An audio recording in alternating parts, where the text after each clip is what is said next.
అమ్మయ్యా, నువ్వు సమయానికి వచ్చి డోర్ కొట్టావు. లేకపోతే ఆవిడతో సంసారం మొదలెట్టేవారా? చిచి, నేను ఎటువంటి వాడినా నీకు తెలీదా? చాలండి మీ నాటకాలు. బాబుకి బాబులో యాక్ట్ చేసి రమ్మంటే దానికి మొగుళ్ళో యాక్ట్ చేసి వస్తారా? అంటే బాబుకు అనుమానం రాకుండా ఉండాలని. ఏ దాన్ని వాటేసుకుని ముద్ర పెడితే గాని వాడు నమ్మనన్నాడా? బిడ్డ తల్లిని కూడా చూడకుండా సొంత దొరికిందని గుండెలకు హత్తుకుని చిచి మగబుద్ధి పోల్చుకున్నారు కాదు. అదే మన శోభన ఏంటి ఇలాంటి టెంప్టింగ్లు ఉండేవి కావు కదా. నన్ను ముట్టుకోకండి, వెళ్ళి డెటాల్తో శుభ్రంగా స్నానం చేసి రండి. అలాగే. అసలు ఈయన నమ్మి పంపడం నాది బుద్ధి తక్కువ.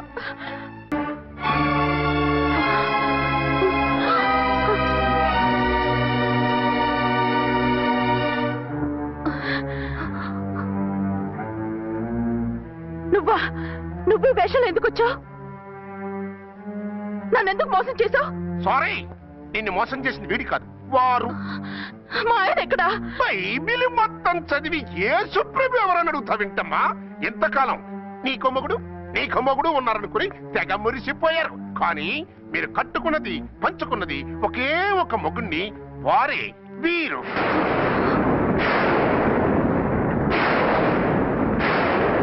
బాబు, ఆవిడ మీకేమవుతుంది? ఆవిడ మా ఆవిడే. ఆవిడ ఆవిడ మా ఆవిడే. విన్నారుగా లేడీస్? ఈ సీన్ లో ఇక మన పని అయిపోయింది.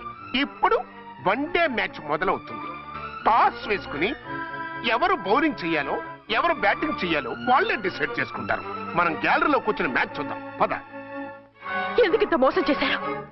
ఎందుకింత ద్రోహం చేశారు? నేను ఎవరిని మోసం చేయలేదు, ఎవరికి ద్రోహం చేయలేదు. పాపం, విధి ఆడిన వింత నాటకంలో ఆర్టిస్ట్ అయి ఉంటాడు. చెప్పండి, ఒక పెళ్లి చేసుకుని నన్నెందుకు రెండో పెళ్లి చేసుకున్నారు? మీకు భార్యగా నేను సరిపోలేదా? ఆవేశపడకుండా నేను చెప్పేది వినండి. నువ్వు చనిపోయావు అనుకుని అందరూ కలిసి నాకు బలవంతంగా పెళ్లి చేశారు. ఆ విషయం నాకెందుకు చెప్పలేదు? పెళ్ళయిందంటే నేను చేసుకోనన్నా, చీకొడతానన్నా? నిజం దాచి పెళ్లి చేశారని నాకు మన పెళ్ళైన తర్వాత తెలిసింది. అప్పుడైనా మీరు చెప్పాలిగా, ఎందుకు చెప్పలేదు? చెప్తే నువ్వు మిమ్మల్ని వదిలేస్తానని భయపడి చెప్పలేదా? నన్ను వాడుకునే ఛాన్స్ మిస్ అవుతుందని చెప్పలేదు. Don't talk రబేష్. కొంతకాలం ఆగి చెప్తే చచ్చినట్టు పడుంటారు. ఎంచక్క ఇద్దరితోనూ సంసారం చేయొచ్చని ఆశపడ్డారా? అది కాదు అర్చన, నువ్వైనా నన్ను అర్థం చేసుకో. చచ్చిపోయాననుకుని తను చేసుకున్నారు అంటే మీ మనసులో నాకు స్థానం లేదు, నా మీద మీకు ప్రేమ లేదు. అదే మాట అర్చన. ఎస్, నా మీద ప్రేమే ఉంటే పెళ్లి చేసుకుందామనే ఆలోచన మీకు వచ్చి ఉండేది కాదు. మరో పెళ్లి చేసుకోరు. నేను చెప్పేది విను. నన్ను ముట్టుకోకండి. ఏ రోజైతే తన మెళ్ళో తాళి కట్టారో ఆ రోజే మన బంధం తెగిపోయింది. ఆ రోజే మీ అర్చన నిజంగా చచ్చిపోయింది. ఉండండి, తనతోనే ఉండండి, తన్నే భార్యం చేసుకోండి. నాకు కావాల్సింది శీల చెడిన మగాడు కాదు, శీల ఉన్న మొగుడు.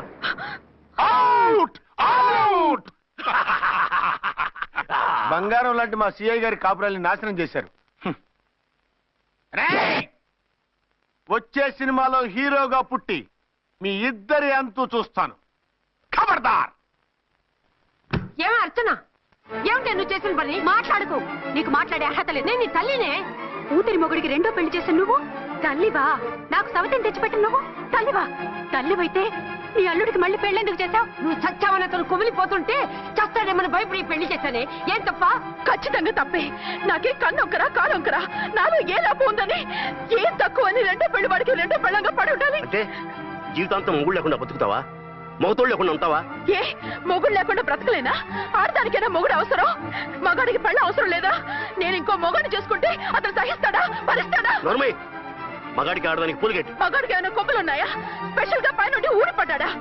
వాళ్ళు తినే ఉప్పు కారమే మేము తింటున్నాం. వాళ్ళ ఒంట్లో రక్తమే మా ఒంట్లోనే ప్రవహిస్తోంది. అది కాదమ్మా, మొగుడిని వదిలేసిన ఆడదాన్ని నీచంగా చూస్తారు, చులకన చేస్తారు. పెళ్ళాన్ని వదిలేసిన మొగుడిని గౌరవించి హారతలు పడతారా? అతను నిన్ను వదిలేయాలనుకోవడం లేదు, నిన్నే కావాలనుకుంటున్నాడు. అతను కావాలనుకుంటున్నది భార్యని కాదు, ఆడదాన్ని. అంటే దూరం చేసుకుంటావా? లేకపోతే దగ్గరే ఆత్మాభిమానం చంపుకొని కాపురం చేయమంటావా? 3 ముళ్ళు 7 అడుగులు 4 గోడలు, ఇవే ఆడదానికి హద్దులని పడుండమంటావా? దాని పక్కనో రాత్రి నా పక్కనో రాత్రి పడుకునే మనిషిని నా మొగుడని అనుకోమంటావా? నేను సతినా, సవతినా, లేక సానినా? ఏ అర్థం చెప్పుకొని ఏ హోదాతో అతనితో ఉండమంటావు? పరాయి ఆడదానికి దక్కినవాడు నా మొగుడు కాదు. అంటే ఏమిటో? ఆ మొగుడిని వద్దనుకుంటాను, విడాకులు తీసుకుంటాను.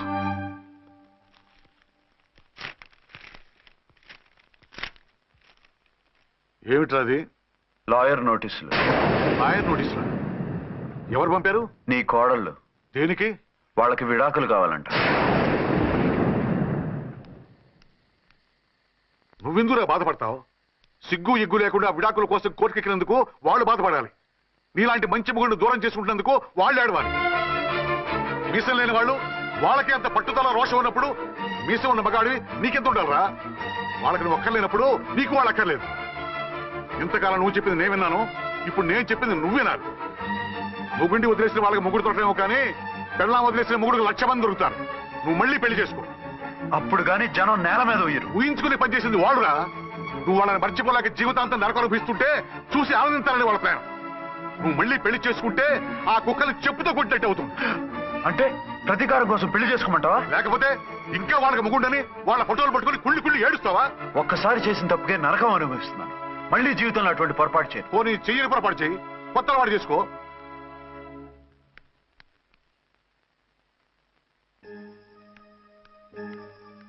ఇదిగో నాలాగా తాగుడు అలవాటు చేసుకో. బాధల్ని బాధ్యతల్ని మర్చిపో. పెళ్ళాలు వదిలేసిన మొగుడని అవమానం పడే కంటే గౌరవంగా తాగుబోతు అనిపించుకో. అలాగే తండ్రిగా ఆనందిస్తాను. తీసుకో.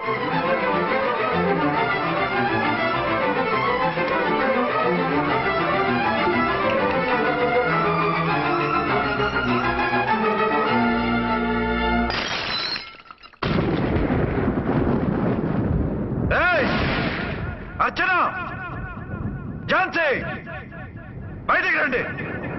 రండి.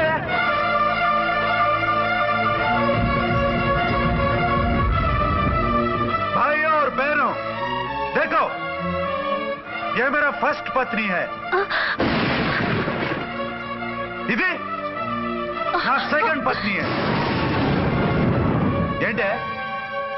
ఏంటి ఆ లుక్లు? తాగొచ్చానా? నేను తాగలేదే, మీరే తాగించారు. తేగేదాకా తెచ్చారు, తాగేదాకా తీసుకొచ్చారు. నాకు విడాకులు ఇస్తారు. మనది పెళ్ళా పేకాట? ఆడినంతసేపు ఆడి మధ్యలో మిడిల్ డ్రాప్ చేయడానికి. అసలు నేను మీకేం ద్రోహం చేశాను?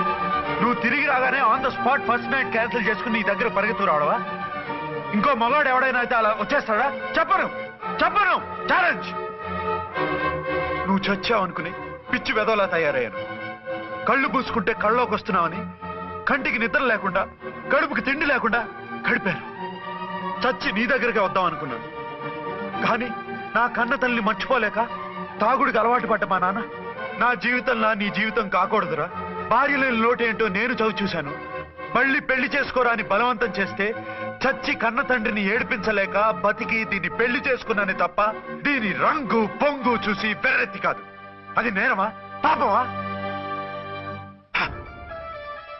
ఏమే ఈ ఏటి మేటి సౌత్ ఇండియన్ పతివ్రత, నీ సంగతి ఏమిటే? సెకండ్ హ్యాండ్ మొగుడు దొరికాడండి షేక్ అయిపోతున్నావా? ఇంతకు ముందు నేను ఎప్పుడైనా తాగానా? నేను తాకానా? కామం కళ్ళకెక్కి నీతో మంచం ఎక్కానా? మజా చేశానా? పెళ్ళైన తర్వాత కూడా నిన్ను పతివ్రతలా బతకనిచ్చాను కదే. నేనే దుర్మార్గుడిని అయితే, ఆడదాన్ని అవసరంతో ఏడ్చేవాడిని అయితే, ఎప్పుడో నిన్ను చెడిపోయేదాకా చెడగొట్టేవాడిని. కానీ ఎందుకు అలా చేయలేదు? ఎందుకు నీది తప్పలేదు? భార్యగా అర్చన నాలో బతికుంది కాబట్టి. నిజం చెప్పలేదు అని చెప్పుకోవచ్చిన మేకలా గించుకుంటున్నావు. ఎందుకు చెప్పలేదో తెలుసా? నా కూతుర్ని ఎవరు చేసుకోవడం లేదు, రెండో పెళ్ళంటే వద్దంటుంది అని మా బాబు దగ్గరకు వచ్చి ఏడిస్తే నాకు అబద్ధం చెప్పి నీకు తాళి కట్టించారే. 20 ఏళ్లుగా కనీ పెంచిన నీ అబ్బే నీకు నిజం చెప్పినప్పుడు నేనెందుకు చెప్పాలి? అది బతికొచ్చిన తర్వాత మా వాళ్ళు నీకు నిజం చెప్పలేదని తెలిసింది. అప్పుడు నాకు ఇదివరకే పెళ్ళయింది, చచ్చింది అనుకున్న నా పెళ్ళం తిరిగి వచ్చిందని నీకు చెప్తే గుండె పగిలి చేస్తావని నీకు చెప్పలేదే. నువ్వంటే నా ఆల్ ఇండియా పతివ్రత 9 నెలలు లంకలో ఉండొచ్చిన సీతని అగ్ని ప్రవేశం చేయమన్నాడా రాముడు? ఎవడో వెదవకూత కుషాడిని కడుపుతో ఉన్న తన పెళ్ళాన్ని అడవిలోకి పంపించాడు అదే రాముడు, నీ ఫేవరెట్ గాడ్. నువ్వు అడ్రస్ లేకుండా 25 నెలలు ఎక్కడికో పోతే ఎక్కడున్నావు, ఏం చేశావు, ఎవరితో ఉన్నావు అని అడిగానా? లేదు. అనుమానించానా? లేదు. వాయ్? భార్య అంటే ప్రేమ, భార్య అంటే నమ్మకం, భార్య అంటే విశ్వాసం. ఆ రాముడు గ్రేట, నీ నీ మొగుడు లేట చెప్పవే చెప్పు. ఆ రాముడిని దేవుణ్ణి చేసి గుళ్ళో కూర్చోబెడితే నన్ను రాయించేసి రోడ్డు మీదకి ఇసిరేస్తావా? పేరుకు పెళ్ళానివే గాని నిన్ను అమ్మకన్నా ఎక్కువగా ప్రేమించానే. నువ్వు కనీసం ఆ బిడ్డకిచ్చే విలువ కూడా ఇవ్వలేదు కదే తల్లి. ఇద్దరు భార్యలకి న్యాయం ఎలా చేయాలో తెలియక కుమిలిపోయా. మీ ఇద్దరికి నిజం తెలిస్తే ఏమైపోతారో అని భయపడ్డాను. మీ కంట్లో నీళ్లు రాకూడదని మీరిద్దరూ ఏడవలసిన ఏడుపు నేనేడ్చానే. ఇంత చేస్తే మీరు నాకు విడాకులు ఇస్తారా? అసలు మీరిద్దరు పొజిషన్లోకి రండి రండి. నన్ను వద్దని మీరిద్దరు వదిలేస్తే వచ్చి మీ కాళ్ళ మీద పడతారనుకున్నారా?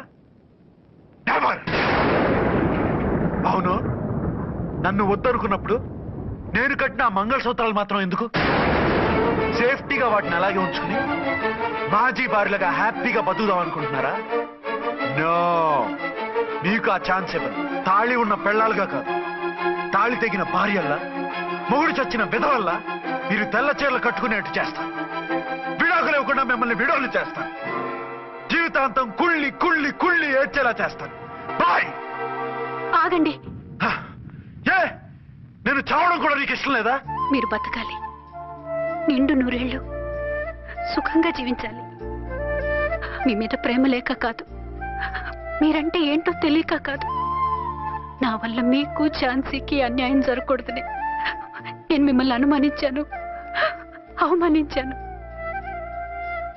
మీకు దూరం కావాలనుకున్నాను, విడాకులు కోరుకున్నాను. నేను మీకు భార్యనయ్యాను, మీ బిడ్డకు తల్లినయ్యాను.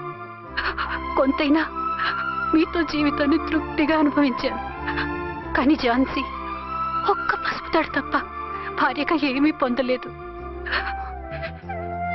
భార్యగా మీ జీవితంలో తనకి చోటివ్వండి. లేదక్క, అలా చేస్తే నువ్వు భర్తనే కాదు, బాబుకి తండ్రిని కూడా దూరం చేసిన దానివి అవుతావు.